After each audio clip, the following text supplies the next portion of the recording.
चतुर्थाध्याय ज्ञानजग श्रीभगवानुवाच पूर्वे ज्ञानजग मुहि सूर्यदेवଙ୍କୁ ଥିଲି କହି ସୂର୍ଯ୍ୟ ମନୁକୁ କହିଥିଲେ ମନୁ ଯେ ଇକ୍ଷାଙ୍କୁ କହିଲେ ତେଣୁ ଏ ଯୋଗ ପୁରାତନ କ୍ଷତ୍ରିୟ କରନ୍ତି ପାଳନ ଯେତେ ରାଜସୀ ଥିଲେ ଏଥେ ଏ ଯୋଗ ଜାଣନ୍ତି ସମସ୍ତେ ପୁରୁଷାନୁକ୍ରମେ ସେହି ଯେ ଯୋଗ ବଳେ ଦକ୍ଷ ହୋଇ ସମୟ କ୍ରମେ ଏହି ଯୋଗ ଲୁପ୍ତ ହୋଇଛି ମହି ଭାଗ ତୁହି ମୋ ଭକ୍ତ ସଖା ଯେଣୁ ଏ ଯୋଗ କହିଲି ମୁଁ ତେଣୁ ଏ ଗୋପନୀୟ ଯୋଗ ତୁହି ସାଧିବା ସକ୍ଷମ ଦେଖୋଇ ଅନୁରାଗରେ ଏହା କର ଏ ଯୋଗ ଜ୍ଞାନ ପ୍ରିୟ ତୋର। ଅର୍ଜୁନ ବାଚ ଆଶ୍ଚର୍ଯ୍ୟ କଥା ଏ ଅଟଇ ଯାହା କହିଲ ଭାବଗ୍ରାହୀ ଆପଣଙ୍କର ଏବେ ଜାତ ସୂର୍ଯ୍ୟ ପୂର୍ବରୁ ଅଚିନ୍ତିତ କିପରି ପ୍ରଥମରେ ତାଙ୍କୁ ଯୋଗ କହିଲେ କରିବାକୁ ଏଥେ ସନ୍ଦେହ ହୁଏ ମୋର ଜାଣିବି କେଶନ ପ୍ରକାର। ଶ୍ରୀ ଭଗବାନ ବାଚ ତୁମ୍ଭର ମୋହର ଅର୍ଜୁନ ଗତ ହୋଇଛି ବହୁ ଜନ୍ମ ସେସବୁ ଜାଣଇ ଯେ ମୁହିଁ ତୁମ୍ଭକୁ ତାହା ଜଣା ନାହିଁ ତେଣୁ ତୁ ମାୟାରେ ଜଡ଼ିତ ତେଣୁ ତ ସ୍ମରଣ ନୁହେଁ ତ ଶୋକର ଗାଦି ଭୟ ତ୍ରାସ ତାହା ସଙ୍ଗରେ ଉପବାସ ମରଣ କାଳରେ ମିଳନ୍ତି ସ୍ମରଣ ଶକ୍ତି କି ନାଶନ୍ତି ତେଣୁ ତୁ ପର ଜନ୍ମ କଥା ସ୍ମରଣେ ହେଉ ହେତ ଚିତା ମୋ ଶକ୍ତି ବିନାଶିବା ପାଇଁ ମାୟାର କ୍ଷମତା ତ ନାହିଁ ତେଣୁ ମୁଁ ଜନ୍ମାନ୍ତର କଥା ସ୍ମରଣେ କରେ ମହାରଥା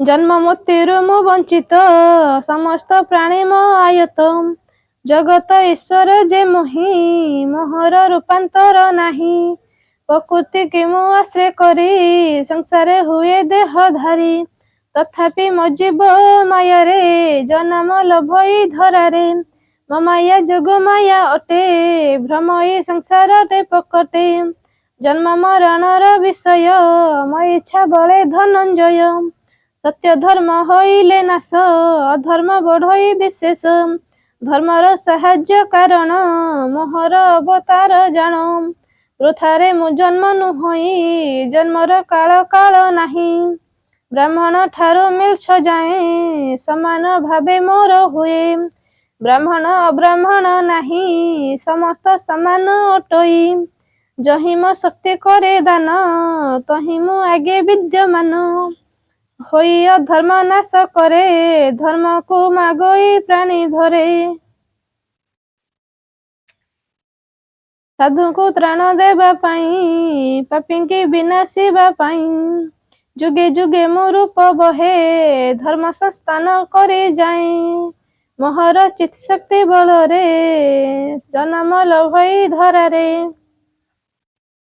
ହିରଣ୍ୟ ହିରଣ୍ୟାକ୍ଷ ବୀର ମାଳି ସୁମାଳି ଦୈତ୍ୟ ବୀର ରାବଣ କଂସ ଆଦି ପାପୀ ନାସି ସାଧୁଙ୍କୁ ସୁଖେ ସ୍ଥାପି ଧର୍ମକୁ କରଇ ସ୍ଥାପନ ପାପକୁ କରେ ବିନାଶନ ମୋ ଜନ୍ମ କର୍ମ ପୁଣ୍ୟମୟ ଏକରେ ହୃଦୟ ନିଶ୍ଚୟ ଯେ ତତ୍ତ୍ୱଜ୍ଞାନୀ ସାଧୁ ଧୀର ଇନ୍ଦ୍ରିୟ ବଶ ଯାହାଙ୍କର ତାର ମରଣେ ନୁହେଁ ଜନ୍ମ ମୋ ଅଙ୍ଗେ ହୁଅଇ ବିଲୀନ ହେ ଯ ମଥୁରା ବନ୍ଦୀ ଘରେ ଦିବ୍ୟ ଆୟୁଧ ଐଶ୍ୱର୍ଯ୍ୟରେ ଯେ ଅଙ୍ଗ ବହି ହେତି ଲାଜ ସେ କି ଲୌକିକ ପ୍ରସଙ୍ଗ ଯେ ମତେ ମନୁଷ୍ୟ ଭାବଇ ତାହାର ମୁକ୍ତି କଷ୍ଟ ହୋଇ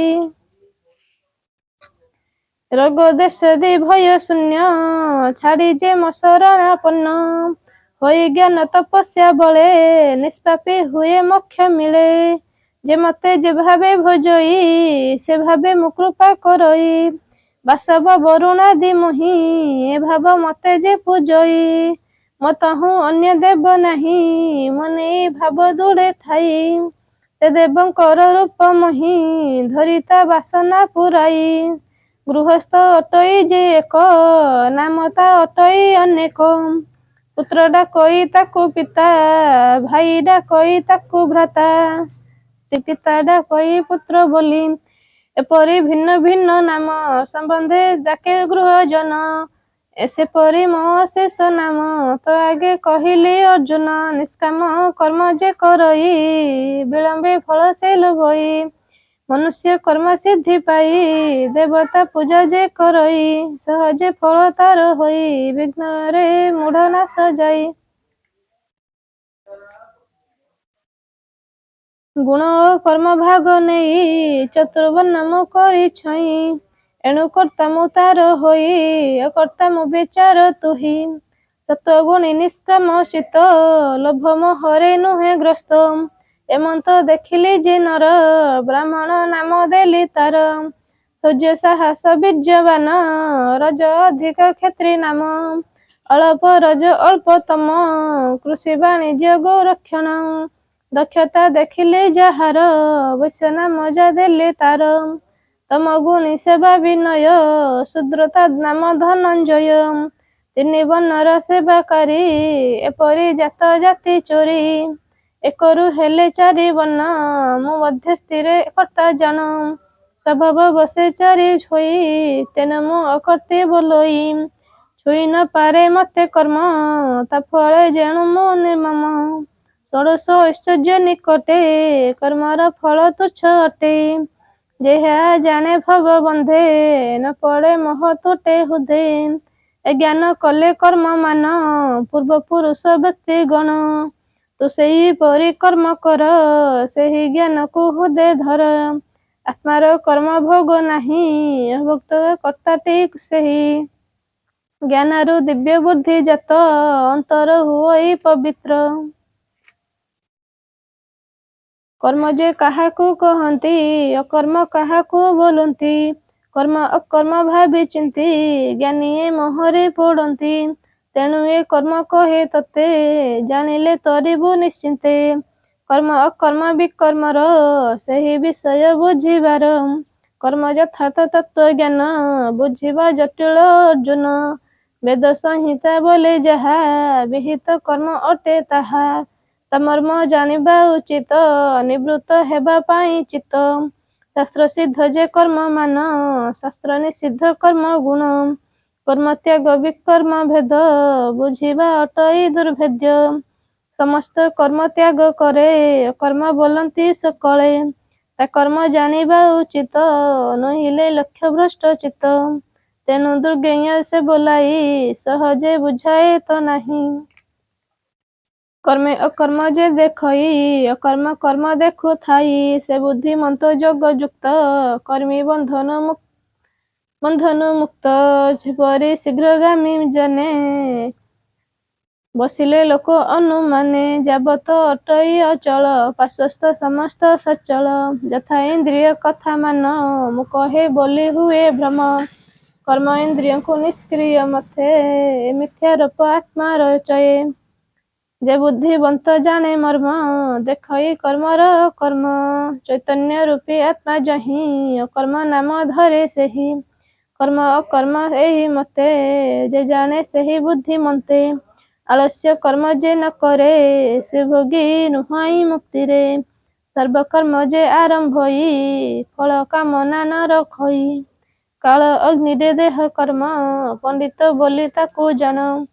ଯେ କର୍ମ ଫଳ ଯୋଗ କରେ ଅହଂକାରତା ବୋଲି ଧରେ, ନିରାବଲମ୍ବ ଅଟେ ସେହି ଯଦିବା ସେ କର୍ମ କରଇ। ତହିଁରେ ଲିପ୍ତ ସେହି ହୋଇ ଭବବନ୍ଧନେ ସେହି ଯହିଁ। ଇନ୍ଦ୍ରିୟ ଜୟୀ ସାଧୁ ଚେତ କାମନା କରି ବିବର୍ଜିତ, ଶରୀର ରକ୍ଷା ପାଇଁ କର୍ମ କରି ଯେ କାମ ଶକ୍ତିହୀନ। ଫଳେ ବିରାଗ ତାର ହୋଇ ଏଣୁ ବନ୍ଧନେ ନ ପଡ଼ଇ, ମିଳିବା ଦ୍ରବ୍ୟରେ ଅଯତ୍ନ କରି ସନ୍ତୋଷ ଯେଉଁ ଜନ। ସୁଖ ଦୁଃଖାଦି ହାନି ଲାଭ ଏଣି ଯାହାର ସମଭାବ, ନୁହେଁ ପରଶିକତାରକ ସ୍ୱାର୍ଥ ବିହୀନ ପରହିତା। ଯେ କର୍ମ କରୁଥିଲେ ମଧ୍ୟ ତହିଁରେ ନୁହଁଇ ଆବଦ୍ଧ, କରଇ ଯେ କର୍ମ କଲେ ଭବେ ଥାଇ କର୍ମ ବନ୍ଧନେ ନ ପଡ଼ଇ ଫଳ ସହିତ କର୍ମ ତାର। ଗୋବିନ୍ଦ ମିଳଇ ସତ୍ୱର ସୃବହିଁ ବ୍ରହ୍ମ ଘୃତ ବ୍ରହ୍ମ, ତିଳଜ ବାଦି ଦ୍ରବ୍ୟ ବ୍ରହ୍ମ ଅଗ୍ନି ସମିଧ ଚରୁ ବ୍ରହ୍ମ। ଯେ ହୋମ କରେ ସେହି ବ୍ରହ୍ମ ଏସନ ବୁଦ୍ଧି ଯାର ଦୃଢ଼, ସାଯୁଜ୍ୟ ମୁକ୍ତି ପ୍ରାପ୍ତ ତାର। କେତେକ ଯଜ୍ଞ ଯେ କରନ୍ତି, ଯଜ୍ଞରେ ଦେବତା ପୂଜନ୍ତି, ତାହାକୁ ଦୈବ ଯଜ୍ଞ କହି। ବେଦୋକ୍ତ କର୍ମକାଣ୍ଡ ଏହି। ଦେବତା ବ୍ରହ୍ମରୁ ପୃଥକ ମଣନ୍ତି ଦେବ ଉପାସକ। ଯେ ଯୋଗୀ ଯଜ୍ଞ କୌଶଳରେ ବ୍ରହ୍ମସ୍ୱରୂପ ଅନଳରେ ତତ୍ପଦ ବ୍ରହ୍ମ ବୈଶ୍ୱନର ପଦ ଶବ୍ଦ ଆତ୍ମା ସ୍ୱର ବ୍ରହ୍ମ ଆତ୍ମାର ଏକମତ। ଯଜ୍ଞ ଆହୁତି କରେ ଦତ୍ତ ସଂଯମ ସ୍ୱରୂପ ଅଗ୍ନିରେ କର୍ଣ୍ଣାଦି ଇନ୍ଦ୍ରିୟ ଅନଳେ ଇନ୍ଦ୍ରିୟ ରୂପୀ ଅନଳେ ଶବାଦି ରସାଦି ସକଳେ ଆହୁତି ପ୍ରଦାନ କରନ୍ତି। ଇନ୍ଦ୍ରିୟ ସୁବେଶ ରଖନ୍ତି ଧ୍ୟାନ ଧାରଣା ସମାଧିରେ କର୍ଣ୍ଣାଦି ଇନ୍ଦ୍ରିୟ ସକଳେ ନୈଷ୍ଠିକ ବ୍ରହ୍ମଚାରୀ ଗଣ ନିଯୁକ୍ତ କରନ୍ତି କାର୍ଯ୍ୟଣ ଧର୍ମ କର୍ମରେ ରଖି ସ୍ନେହ ଶବ୍ଦାଦି ବିଷୟ ସମୂହ ଗୃହୀ ନିଃସ୍ପୃହତା ଭୁଞ୍ଜଇ ନିଶମ ହୋମ ଅଟେ ସେହି। ଆତ୍ମସଂଯମ ଯୋଗାନଳେ ଜ୍ଞାନ ଇନ୍ଦ୍ରିୟାଦି ସକଳେ ସମସ୍ତ କର୍ମ ହୋମ କରି ସୁଖେ ରୁହନ୍ତି ଦେହ ଧରି। ଦଶ ଇନ୍ଦ୍ରିୟ ପଞ୍ଚ ପ୍ରାଣ ମନ ବୁଦ୍ଧିକୁ ମିଶାଇଣ ଏ ସପ୍ତଦଶ ଲିଙ୍ଗ ଦେହ କାରଣ ଦେହ ମଧ୍ୟ ଇହ। ଧ୍ୟାନ ନିଷ୍ଠାରେ ନିବେଶିଲେ ଯୋଗ ଯୁକ୍ତେ ଜୀବ ଯୁକ୍ତ ମରଣେ ଜୀବ ନ ଯାଉ ମତେ ଏହା ରହିଥାଉ ଶବଦ ସ୍ପର୍ଶ ରୂପ ରସ ଗନ୍ଧ ଏ ବିଷୟ ପ୍ରକାଶ। ଶାସ୍ତ୍ର ସଙ୍ଗତେ ଯେବା ଥାଏ ବିଷୟ ହୋମ ଏହା କହେ ଧ୍ୟାନରେ ଅଧିଜ୍ଞାନ ପାଇ ଜ୍ଞାନ ଅଗ୍ନିରେ ପ୍ରାଣ ଦେଇ ସେ ଜ୍ଞାନ ତାଙ୍କର ଯେ ହୋଇ କଠୋର ଗତି ତାକୁ କହି। କେ ଦ୍ରବ୍ୟ ତ୍ୟାଗ ଯଜ୍ଞ କରେ କେ ତପ ରୂପ ଯଜ୍ଞ କରେ ଯେ ଯୋଗ ରୂପ ଯଜ୍ଞ କରେ କେହୁ ରୂପାଦି ଯଜ୍ଞ କରେ ଦେବାର୍ଥ ଯଜ୍ଞ କେହୁ କରେ ଦୃଢ ବ୍ରତ ଯଜ୍ଞ ଯେ କରେ ଖେଳ କୁମ୍ପ ବାମ୍ଫି ପୋଖରୀ ମନ୍ଦିର ପାନ୍ଥଶାଳା କରି ଅତିଥି ପୂଜା ଜଳ ଛତ୍ର ଦାନାଦି ଦ୍ରବ୍ୟମା ତ୍ୟାଗ ମନ୍ତ୍ର ଜାକୁଳ ବିଧି ଯାହା ଥାଇ ସମାଜରେ ତା କରଇ ସନ୍ଧ୍ୟା ବନ୍ଦନ ଉପବାସ ସେ ଯଜ୍ଞ ଦଣ୍ଡ ପୂର୍ଣ୍ଣମାସ ତିଥିକ୍ଷା ଚନ୍ଦ୍ରାୟଣ ବ୍ରତ ତପ ଯଜ୍ଞ ଏଇ ବିଦିତ ତପସ୍ୟା ଯୋଗ ବେଦ ଭ୍ୟାସ ଏ ଆଦି ଯେ ଯଜ୍ଞ ବିଶେଷ। ସଂଯମ ନିଷ୍ଠା ପର ଶୌଚ ବିଧାନ ଯେ ପ୍ରକାର ଆହାର ବିହାର ପୂଜନ ଏ ଆଦି ଯେତେ ବିଧିମାନ ଯମ ନିୟମ ଆଦି ପଥେ ଚଳେ ଅଷ୍ଟାଙ୍ଗ ଯୋଗ ନୀତି ସର୍ବଦା ସମାଧିରେ ଥାନ୍ତି ଯୋଗ ଯଜ୍ଞ ଏହା କରନ୍ତି ବ୍ରହ୍ମଚର୍ଯ୍ୟାଦି ଗୁରୁ ସେବା ବେଦ ପଠନ ଯେ ସର୍ବଦା ବେଦ ଯଜ୍ଞ ଏହାକୁ କହି। ପୁଣି ସେ ବେଦ ଅର୍ଥେ ସେହି। ବେଦ ବିହିତ କର୍ମ ମାନ କରେ ବେଦାର୍ଥ ଯଜମାନ ତେଥେ ପଶୁ ବଧ ନ କରି ବିବାହ ମିଥ୍ୟା ଯେ ଉଚାରି ପୂର୍ବ କାଳ ସର୍ବ ଦେଶରେ ସର୍ବବଶ୍ୟକ ଯମାଦିରେ ଶାସ୍ତ୍ର ବିଧିରେ ଯେ କରନ୍ତି ଦୃଢ ଯଜ୍ଞ ତାକୁ କହନ୍ତି। ପ୍ରାଣବାୟୁରୁ ନାମ ଶ୍ୱାସ ଅପାନ ବାୟୁଟି ପ୍ରଶ୍ୱାସ ଇଡା ପିଙ୍ଗଳା ସୁଷୁମ୍ନାରେ ଏଇ ବାୟୁ ଯେ କରେ ଗତି କରେ ବାମ ନାସା ଇଡା ନାଡିରେ ଶ୍ୱାସକୁ ଯେ ଟାଣି ଧରେ ପୂରକ ତାହାକୁ ବୋଲନ୍ତି ରୁନ୍ଧିଲେ କୁମ୍ଭକ କହନ୍ତି ରେଚକ ପ୍ରଶ୍ୱାସ ତେଜିଲେ ପ୍ରାଣାୟାମ ତାହା ସାଧିଲେ। ବେନି ପ୍ରକାର ପ୍ରାଣାୟାମ ସଗର୍ଭ ଅଗର୍ଭ ତା ନାମ ପ୍ରାଣାୟାମରେ ସେହି କେହି ଅପାନେ ପ୍ରାଣଙ୍କୁ ରଖଇ ଗତିରୋଧକୁ ମିଶାଇଲେ ଆହୁତି ନାମ ସେ ପ୍ରମାଣ ସେପରି ଅପାନେ କରଇ ଆହୁତି ପ୍ରାଣରେ ଦିଅଇ ଅଜପା ମନ୍ତ୍ରେ ଜୀବ ବ୍ରହ୍ମ କରନ୍ତି ଏକତ୍ର ସଙ୍ଗମ।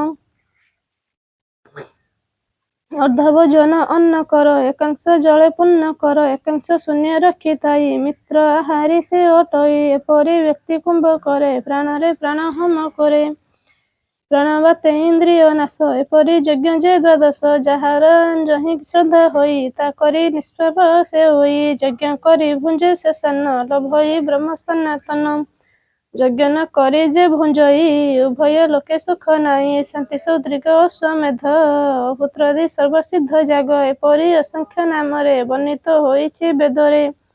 ଯଜ୍ଞ ଅଛନ୍ତି ନାନା ମତେ ବେଦ ବର୍ଣ୍ଣଇ ଯା ସମସ୍ତେ ଏ ସର୍ବ କର୍ମରୁ ସମ୍ଭୂତ ଯେହ ଜାଣେ ହୁଏ ମୁକ୍ତ। କାୟା ମାନସ ବଚନର କର୍ମରୁ ଉଦ୍ଭବ ତାହାଙ୍କର ଆତ୍ମା ଅକର୍ମ ଭାବେ ଥାଇ ସେ କିଛି ଯଜ୍ଞ କରେ ନାହିଁ ଏ ଭାବ ଦୃଢ ଯା ବିଶ୍ୱାସ ନାଶେ ଯା କର୍ମ ବନ୍ଧ ଫାଶ। ସିଂହର ଶବ୍ଦ ଏ ଯେବେ ଶୁଣେ ଅନ୍ୟ ଶବଦ ତୁଚ୍ଛ ମଣେ ଅସଂଖ୍ୟ ତାହାଙ୍କର ଜ୍ୟୋତି ଚନ୍ଦ୍ର ଏକକୀ ଯେ ନାଶନ୍ତି ସେପରି ସର୍ବକର୍ମ ମାନ ନିରସ୍ତ ହୋଇ କଲେ ହୀନ। ଯେ ଅଟେ ଦ୍ରବ୍ୟମୟ ଯଜ୍ଞ ତହିଁରୁ ଶ୍ରେଷ୍ଠ ଜ୍ଞାନ ଯଜ୍ଞ ସେ ତତ୍ତ୍ୱଜ୍ଞାନଦର୍ଶୀ ଜ୍ଞାନୀ ତାଙ୍କ ପାର୍ଶ୍ୱେ କରିଦୟନି ପ୍ରଣତ ସେବାଭୂତ୍ୟ ଭାବେ ବହୁବିଧ ପ୍ରଶ୍ନ ପ୍ରସ୍ତାବେ ସେବିଲେ ହୋଇବେ ସନ୍ତୁଷ୍ଟ କହିବେ ବହୁ ଜ୍ଞାନ ବାଟ ପାଇନ ତୁଇ ଉପଦାସ ମୋହର ଛାଡ଼ିବୁ ବିରଇସ ସେ ଯଜ୍ଞ ବଳେ ଜ୍ଞାନ ମାର୍ଗେ ସର୍ବ ଆତ୍ମାକୁ ସମ ଭାବେ ମୋହ ସଙ୍ଗେ ନିଜ ଆତ୍ମାକୁ ଦେଖିଲେ ଲଭିବୁ ମୁକ୍ତିକୁ ସମସ୍ତ ପାପ ଠାରୁ ଯେବେ ଅଧିକ ପାପୀ ହେଉ ଭବେ ଏ ଜ୍ଞାନ ତରଣୀର ବଳେ ସର୍ବ ପାପ ତରିବୁ ହେଳେ କଞ୍ଚା ଶୁଖିଲା ଯେତେ କଷ୍ଟ ଜ୍ୱଳନ୍ତ ଅଗ୍ନିରେ ବିନଷ୍ଟ ସେପରି ଜ୍ଞାନ ଅଗ୍ନି ବଳେ ସମସ୍ତ ପାପ ଦେହ ବଳେ ପାରବ୍ଧ ସଞ୍ଚିତକୁ ଘେନି କ୍ରିୟାମାଣ ଏ କର୍ମ ତିନି କାଳରେ ଶେଷ ଦୁଇ ନାଶ ପାରବ୍ଧ ଭୋଗଇ ମନୁଷ୍ୟ ତପଯଜ୍ଞାଦି ଯେତେ ଯଜ୍ଞ ତାଠାରୁ ଶ୍ରେଷ୍ଠ ଜ୍ଞାନ ଯଜ୍ଞ ଅନ୍ୟ ଯଜ୍ଞରେ ପାପ ଯାଏ ମାତ୍ର ବା ବୀଜ ରହିଥାଏ ଆତ୍ମବିଶୁଦ୍ଧ ହେବା ଲାଗି କର୍ମରେ ହୁଅ ଅନୁରାଗୀ ଜ୍ଞାନ ସମାନରେ ପବିତ୍ର ପଦାର୍ଥ ନାହିଁ ଏ ଜଗତ କର୍ମଯୋଗରେ ଯୋଗୀ ଥିଲେ ଏ ଜ୍ଞାନ ଲଭିବୁ ତୁ ହେଳେ ଯେ ଶ୍ରଦ୍ଧା କର ଏ ଜ୍ଞାନରେ ଇଚ୍ଛା ଇନ୍ଦ୍ରିୟ ନିଗୃହରେ କାମନାହୀନ ବେଦ ବାକ୍ୟ ଶ୍ରଦ୍ଧା ବିଶ୍ୱାସ ଯେବେ ରଖେ ସଦ୍ଗୁରୁ ମାରିଲେ ଗୋଇଠା ଅନ୍ଧାରେ ଜଳଇ ବଇଠା ନିଷ୍କାମ କର୍ମେ ନ କଲେ ଜ୍ଞାନ ନହିଁ ଦୃଢ଼ ହେ ବୋଲି ଜାଣ ତୁହି ଯେ ନର ଜ୍ଞାନ ଲାଭେ କରେ ମହତ ଶାନ୍ତିର ବିହରେ ସନ୍ଦଇ ଅଜ୍ଞ ଶ୍ରଦ୍ଧାହୀନ ସେମାନେ ଅଟନ୍ତି ତ ଦିନ ସନ୍ଦେହୀ ଆତ୍ମା ଇହ ପରେ ସୁଖ ନ ଲଭେ କିଞ୍ଚିତରେ ସେ ଗୁରୁ ବାକ୍ୟ ଅର୍ଥ ମାନ ଯେ ନ ବୁଝ ଅଜ୍ଞ ଜାଣ ବୁଝିବା ଶକ୍ତି ଯାର ଥାଇ ଶ୍ରଦ୍ଧା ବିହୀନେ ନାଶ ହୋଇ ହେବ କି ନାହିଁ ଏ ଭାବନା ସନ୍ଦେହ ଖର୍ବ କାର୍ଯ୍ୟ ଘେନା ଧନ ଅରଜି ପାରେ ନାହିଁ ତେଣୁ ଏ ଲୋକେ ସୁଖ ନାହିଁ ଧନ ଅର୍ଜିଲେ ଧର୍ମ କରି ଧର୍ମେ ପାପ ତନର ହରି ଧର୍ମ କାମରୁ ଅଭାବରୁ କିଞ୍ଚିତ ସେହି ପରରୁ ନଥାଏ ଅହଙ୍କାର ବୁଦ୍ଧି ସଦା ନିର୍ମଳ ଚିତ୍ତ ଶୁଦ୍ଧି ବାସନା କ୍ଷୟ ହୋଇଥାନ୍ତି ଆତ୍ମାମୟ ବିଶ୍ୱ ଦେଖଇ ମୁକରେ ମୁକରତା ବୋଲି ଏମନ୍ତ ଭାବତ ବିଚାରି ଏ ଯୋଗ ଦ୍ୱାରା କର୍ମ ମାନ ଈଶ୍ୱରେ କରଇ ଅର୍ପଣ ସଂଶୟ ଆତ୍ମଜ୍ଞାନ ନାଶେ କର୍ମବନ୍ଧନ ଯେ ପଶେ ଅଜ୍ଞାନ ଜାତ ସନ୍ଦେହକୁ ନାଶ ଧରି ଜ୍ଞାନ ଖଡ଼ଗକୁ ନିଷ୍କାମ କର୍ମ ଯୋଗେ ଧ୍ୟାନ କର ସ୍ୱଧର୍ମ କର୍ମ ମାନ ଏ ମାୟା ମହଦିୟ ଛାଡ଼ି ରଥେ ତୁ ବସ ଧନୁ ଭିଡ଼ି ଏବେ ତୁ ଉଠି ଯୁଦ୍ଧ କର କହଇ ବସୁଦେବ ଛାର ଇତି ଶ୍ରୀମଦ୍ଭାଗବତେ ଗୀତାସୁପନିଷଦୁ ବ୍ରହ୍ମ ବିଦ୍ୟା ଯୋଗ ଶାସ୍ତ୍ରେ ଶ୍ରୀକୃଷ୍ଣ ସମ୍ବାଦେ ଜ୍ଞାନ ଯୋଗ ନାମ ଚତୁର୍ଥ ଅଧ୍ୟାୟ ଓಂ ନମୋ ଭଗବତେ ବାସୁଦେବାୟ।